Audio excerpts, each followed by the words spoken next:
రకంగా దీన్ని తీసుకెళ్లాలని దానికోసం మాత్రమే ఇవాళ మీకు తెలియజేయాలని చెప్పి మా మెయిన్ కాన్సెప్ట్ ఏంటంటే నాణ్యమైనది సరసమైన ధరలు అంటే సామాన్యుడు కూడా అందుబాటులో ఉండే విధంగా చేయాలనేది కాన్సెప్ట్. దాంతో ప్రిపేర్ చేసాం.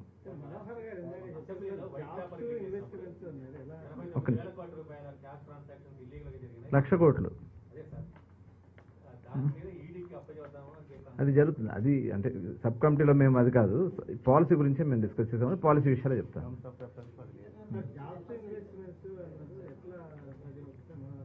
అంటే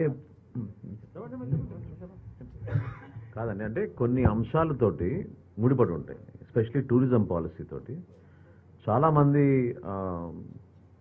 3 స్టార్ 4 స్టార్ హోటల్స్ కొన్ని టూరిస్ట్ డెస్టినేషన్స్లో అధికంగా వీళ్ళు ఛార్జ్ చేస్తున్నారనే రేట్లు ఏవైతే వీళ్ళు ప్రవేశపెట్టారో దాన్ని బేస్ చేసుకుని ఇతర రాష్ట్రాలకు వెళ్ళిపోతున్నారు, మా దగ్గర రావడం లేదు గెస్ట్ అనేది కస్టమర్స్ అనేది దీంతో వాళ్ళు రిటర్న్ కూడా చేశారు లైసెన్సెస్. సో ముందు టూరిజం డిపార్ట్మెంట్తో కూర్చుని అనుసంధానం చేసుకుని ఆ ప్రాంతాల్లో పెట్టుబడులు వచ్చే విధంగా, సర్వీస్ సెక్టర్ ఇంప్రూవ్ అయ్యే విధంగా, తద్వారా అక్కడ మనం లోకల్ జాబ్ ఆపర్చునిటీస్ పెంచే విధంగా ఇది కలిసి చేసుకోవాల్సిన ఒక విధానం రావాలి అక్కడ. అది మేము గుర్తించాం.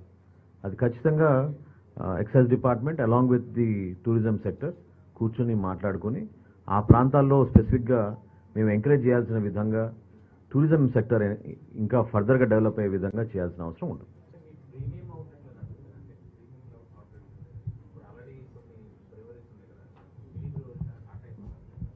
అంటే ఇప్పుడు కొన్ని స్టేట్స్లో మనం అబ్జర్వ్ చేసింది ఏంటంటే కొన్ని ప్రీమియర్ బ్రాండ్స్ని అవైలబుల్లో ఉండే విధంగా అవి ఏంటంటే దానివల్ల అటు ఒక అప్లిఫ్ట్ కూడా కనబడుతుంది, ప్లస్ అది అడుగుతున్నారు, కోరుతా ఉన్నారు.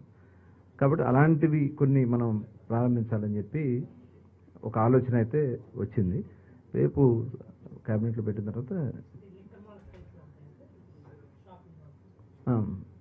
అంటే ఇప్పుడు ఆల్రెడీ నడుస్తున్నాయి. ఇప్పుడు తెలంగాణలోనే అంతకుముందు మనం కూడా ఇచ్చాం, మన విజయవాడలో కూడా ఇంతకుముందు నడిచినాయి, ప్రజెంట్ కూడా ఉన్నాయి. అట్లాంటివి కొన్ని మిగతా సిటీస్లో కూడా ఎక్కడైతే పాపులేషన్ బేస్ చేసుకుని ఏర్పాటు చేయాలని చెప్పి ప్రపోజల్ అయితే పెడతా ఉన్నాం. కొంచెం ఇన్నోవేటివ్గా ప్రిపేర్ చేశారు.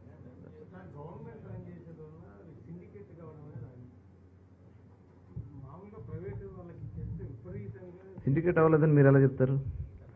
ఎందుకంటే అది మీకు ఎన్డీపీ అట్లాగే ఇల్సిట్ లిక్కర్ ఇవన్నీ కూడా సిండికేట్ చేసుకుని అవన్నీ కూడా బెల్ట్ షాపులు పెట్టుకుని అన్ని కూడా రకరకాలుగా ఎన్ని బ్రాండ్స్ వేస్ట్ చేస్తారు. అయితే ఇందులో కూడా ఎక్కడ మనం ఇది లేకుండా మేము చాలా ఓపెన్గా అప్లికేషన్ ఫీ కట్టుకున్న ప్రతి ఒక్కరికి కూడా డ్రా సిస్టమ్లో తీస్తాం. ఇందులో సిండికేట్ అవ్వడానికి ఎక్కడ అవకాశం ఉంటుంది? అంటే అమ్మడం అంటే మన ఎంఆర్పీ రేట్స్ ఉంటాయి, అది ఎక్సెస్ ఉంటే మేము ఆల్రెడీ దాని మీద కూడా కొన్ని ప్రపోజల్ చేసాం. ఎంఆర్పీ దాటి అమ్మితే డిస్ట్రిక్ట్ లెవెల్లో కమిటీ ఉంటుంది, డిస్ట్రిక్ట్ లెవెల్ కమిటీ తీస్తారు. సిండికేట్స్ గురించి కూడా డిస్కస్ చేసాం. ఎందుకంటే సిండికేట్స్ అయ్యే దగ్గర ఎక్కడ అవుతారు? రేట్ల దగ్గర, ఇట్ల దగ్గర. మేము కేసులు కూడా దాన్ని స్టడీ చేసాం, ఒకసారి 2 సార్లు 3 సార్లు వచ్చిన తర్వాత దాని మీద షాపుని అది కూడా మేము ప్రపోజల్ పెట్టుకోం. చాలా స్ట్రిక్ట్గా ఉంటాయి. బిగ్గెస్ట్ లిక్కర్ సిండికేట్ 5 సంవత్సరాలు జగన్మోహన్ రెడ్డి గారే. ఆయన విధానంతో కదా రాష్ట్రానికి నష్టం జరిగింది. పొరుగు రాష్ట్రాలకి అంత రెవెన్యూ ఎందుకు పెరిగింది? మన రాష్ట్రానికి తరలి వెళ్ళిపోయింది కాబట్టే కదా ఈ రెవెన్యూ. దాని గురించి మేము విశ్లేషించాం, చాలా లోతుగా స్టడీ చేసాం. సో